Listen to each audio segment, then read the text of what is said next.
থাইল্যান্ডে আজকে ফ্রাইডে, তো ফ্রাইডেতে নামাজ পড়ার জন্য আমরা মসজিদ খুঁজছিলাম। আমরা গুগল ম্যাপে পেলাম এখানে একটা মসজিদ আছে, নাম হচ্ছে ওয়াত ইল্লা মসজিদ।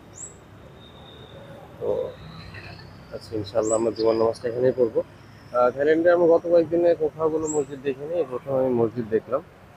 মসজিদটার বাইরের লুকটা এরকম, বেশ বড়ই মসজিদ। তো যাই, এখানকার মুসলিম কমিউনিটি, আশা করি ফুড তো ডেফিনেটলি হালাল হওয়া উচিত যেহেতু মসজিদের সামনে। থাইল্যান্ডে আমরা এই হালাল ফুড স্পেসিফিক কিছু জায়গা ছাড়া আমরা আসলে খাবার খাইনি, কারণ হালাল ফুড পাওয়াটা বেশ কঠিন। মসজিদের এন্ট্রান্স, তো মসজিদের পুরো এরিয়াটা আপনাদের একটু দেখেন।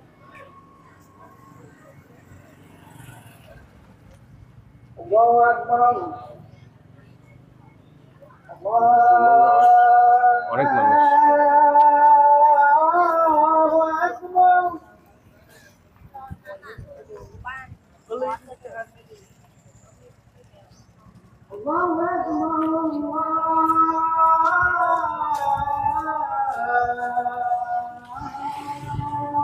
বেশ বড় হয়েছে।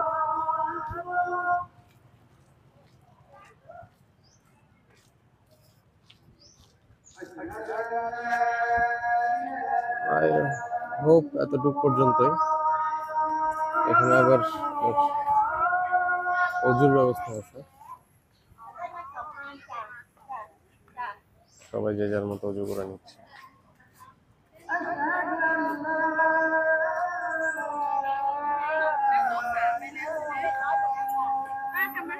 এইটা জানা নেই, মসজিদের অংশ হয়তো। আপনার ফ্রন্ট এরিয়া, এখানে হচ্ছে হালাল রেস্টুরেন্ট আছে।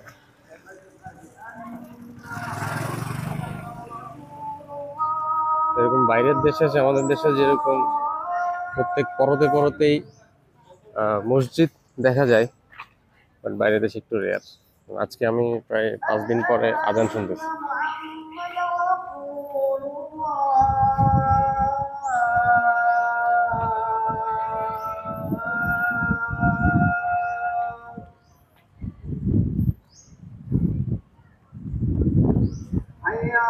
যত টুরিস্ট আছে মেজরিটি এপাশেই আসে আমাদের জন্য।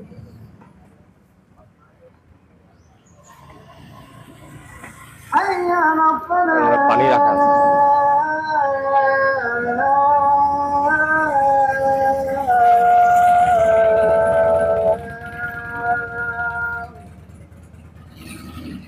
আর এটা হচ্ছে রেস্টুরেন্ট।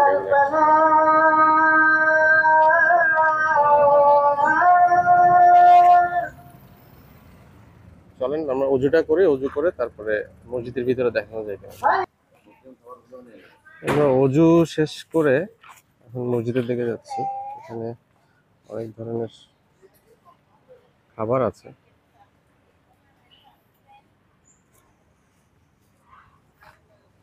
দেখি মসজিদের ভিতরে কেমন।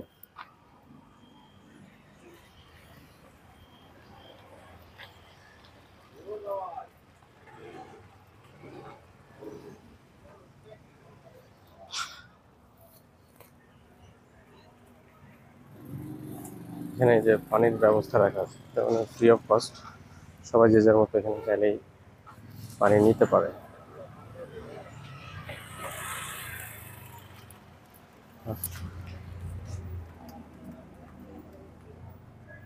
পানির বোতল নিলাম। তো আমরা জুতোগুলো বাইরে রেখেছি, ভাই পাশে রাখেন এক সেকেন্ড।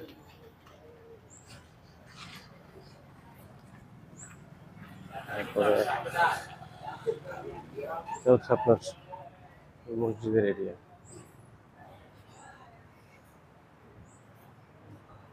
মাশাআল্লাহ, বেশ বড় মসজিদ।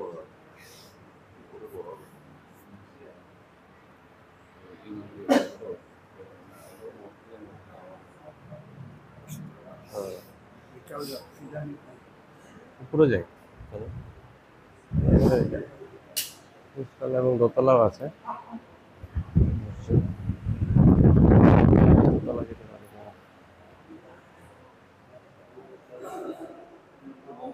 তাও উপরে বন্ধ। তো দোতলায় আসলে মানুষ নামাজ পড়ছে না, সবাই নিচতলা থেকে নামাজ পড়ছে। সুন্দর মসজিদ। তো ঠিক আছে, তো আমরা আজকে নামাজটা পড়ি। ইনশাল্লাহ আমি আর কোনো মসজিদ পেলে আপনাদের সাথে শেয়ার করবো।